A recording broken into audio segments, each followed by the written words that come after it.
Hello and welcome to a very special edition of Talking Guitar. I'm joined today by my friend Stuart Ryan, and together we're going to be looking at some of the Froggy Bottom instruments that we have here. The first of which is a P14 Deluxe in Indian Rosewood and Adirondack Spruce. And Stuart's going to take us through some Travis picking stuff on that. I love this guitar actually. It's just immediately I just felt that it's designed for that amongst other things. That kind of punch and snap is extraordinary.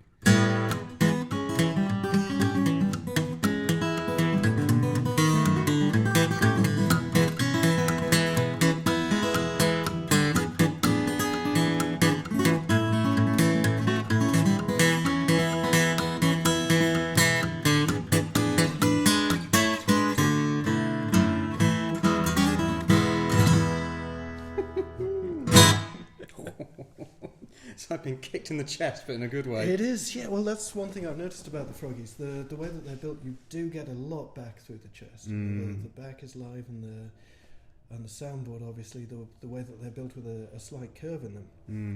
When it's put on the rims, there's this sort of innate kinetic energy there, and the notes just fire out. This one is actually staggering. I mean, I love my Froggy Model M. It's a very different beast to this. Yeah, absolutely. This one is absolutely extraordinary. It's just that punch and that volume is beautiful. That's something that a lot of people say. You know, there's the caveat. It's incredible for a small guitar, incredibly loud for a small guitar. Yeah. But really, it's incredibly responsive for an instrument of any size. It's incredibly comfortable as well.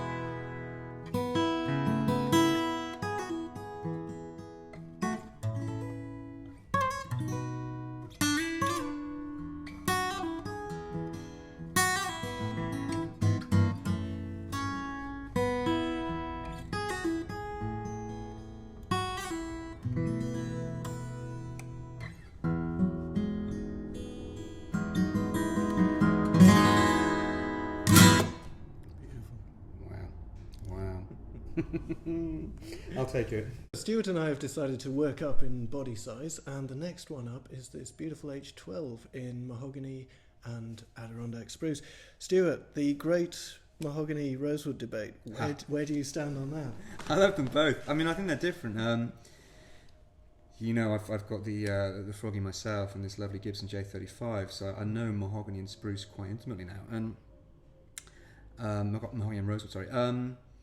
For me, the mahogany's got a little bit of a different thing on the string separation. It almost sounds like 6 very separate strings, if that makes sense. No, absolutely. Whereas with spruce and rosewood, you get more of this kind of blending effect, really, which suits different styles differently. I do love mahogany guitars, actually, I must say. There's something about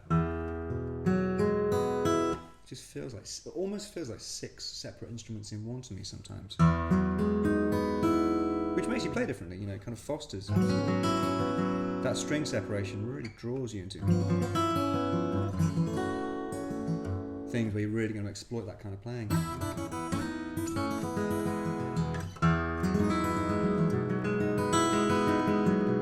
Yeah, very different to the P14. Very, very different, but absolutely gorgeous.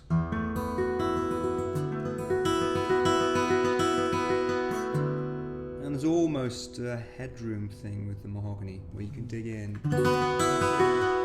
just keep getting more and more and more.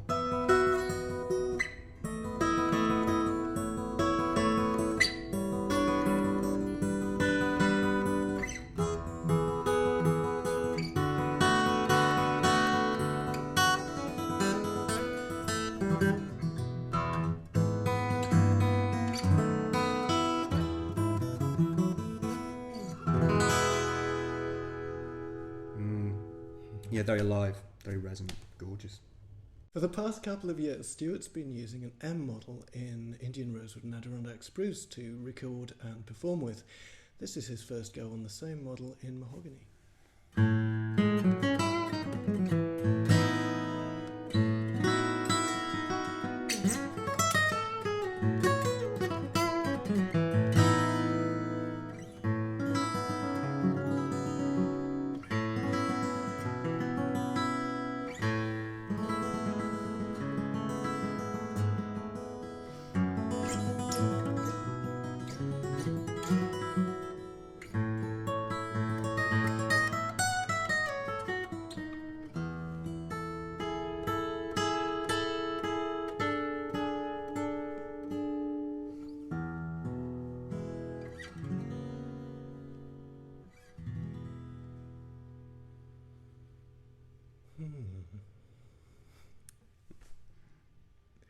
That was beautiful.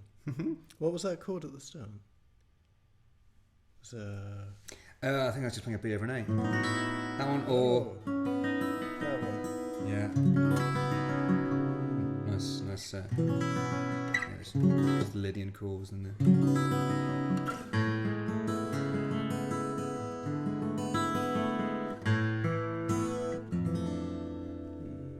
Yeah, that's tasty.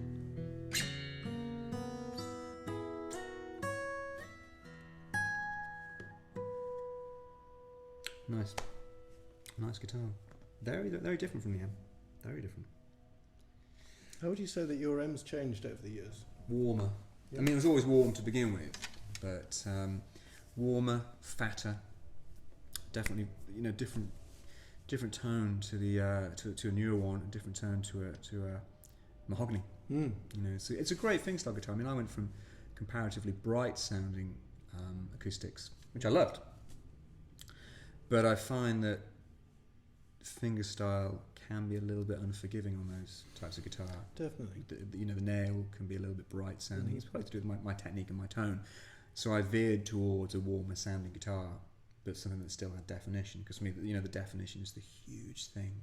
Really crucial. Yeah, absolutely. The initial attack is everything. How do you do your nails? This is probably a conversation for off camera. Well, actually, no. What I do is I do what classical guitar players used to do. And still do, which is silk wraps. Really? Yeah, so you get silk wraps and nail glue. I've tried everything over the years. I've never actually gone to a nail salon. I've got several friends that do. And I've never plucked up the courage to do that myself. But it's because I prefer the silk wrap approach. For years, I did the ping pong ball and glue thing, which I really adore. I thought it was only Remborn and Clive Powell. No, I love that method. I think it's amongst the best. The problem, of course, is now they've changed the plastic that the ping pong balls are made out of.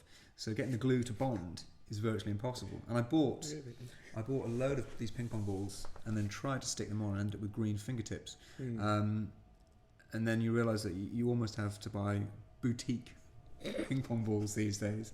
Sort of these special professional level ping pong balls. So I went back to silk wraps because I find silk wraps to be really fast and just to up the level of geekery over the last couple of years, they've actually put adhesive on the backing of the silk now. So previously, you had to sort of balance the silk on the fingernail, drop the glue on, and hope it didn't end up on the fingertip itself. Right, led to much skin removal. Now it's great; you just stick it on. And even more exciting, this is how exciting my life has become. Recently, I discovered brush-on nail glue. This is an F14 Deluxe in Indian Rosewood and Adirondack spruce. Now the F14 model is based on the conversions that used to happen a lot in the 1960s of the original Martin archtops, the C1 and I believe C3 model. These were not great guitars by any stretch of the imagination. Martin had put an archtop onto a flat back, which wasn't particularly successful, although it did inspire Stefan Sobel to start building guitars in the first place. So, it wasn't all bad. Now, essentially what we have here is the same body size, but as if the arch top had been replaced with a standard flat top. So it's kind of a cross between an OM and a dreadnought. It's big across the lower bout. It's got the power, the muscle of a dreadnought, but it's a lot more comfortable and extremely versatile. Let's give it a whirl.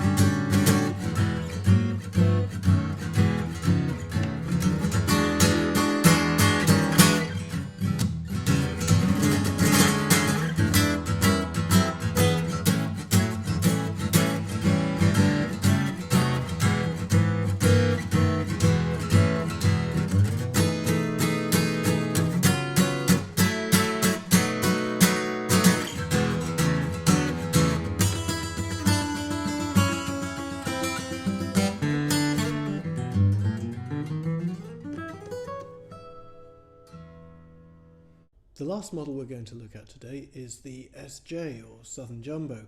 So we've got a lovely slope-shouldered dreadnought with a real sweetness to it.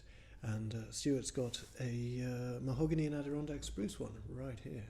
You know, more and more for me, beyond fingerstyle, this wood combination, this body size is the absolute holy grail. I love D28s, I love D18s, but recently getting into the slope shoulder, the J35 style instrument is just... Well, we were talking earlier, isn't it? It's like going back to 1945 or whatever. You know, you just get that instant sound that you hear on the records. Let's give this one a whirl.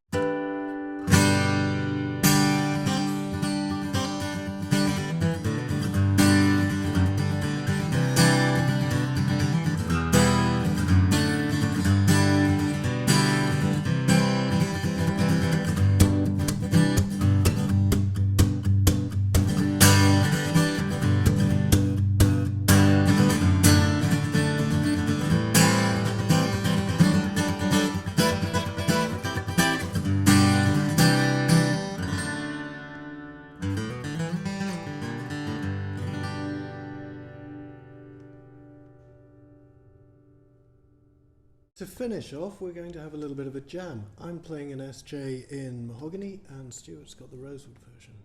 And here's something in A minor.